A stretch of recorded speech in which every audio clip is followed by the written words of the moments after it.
The Tesla Roadster was a game-changer, but it was out of reach for most. The next step, make electric cars practical and affordable for everyone. Enter the Nissan Leaf in 2010, the world's first mass-produced all-electric hatchback. Quiet, comfortable, and with enough range for daily commutes, the Leaf brought EVs to the masses. Chevrolet's Volt offered a clever twist, a plug-in hybrid with a gas engine backup, easing range anxiety. These cars normalized plugging in, showing millions that EVs could be reliable, practical, and cost-effective. They weren't flashy, but they changed public perception. The Leaf, Volt, and later the Bolt EV did the heavy lifting of the EV revolution. You didn't have to be a techie or an activist, just someone who wanted a good car.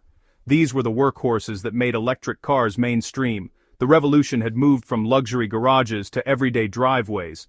The electric car was finally for everyone. The future was here.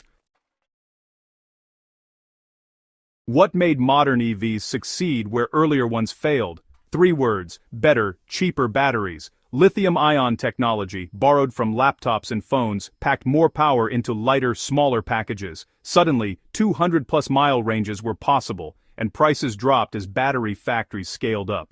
But batteries alone weren't enough. The second breakthrough: public charging networks. Chargers appeared in parking lots, malls, and along highways. Tesla's supercharger network made cross-country EV travel a reality.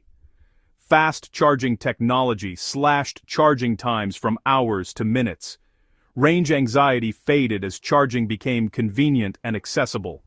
The combination of affordable batteries and widespread charging was the 1-2 punch EVs needed.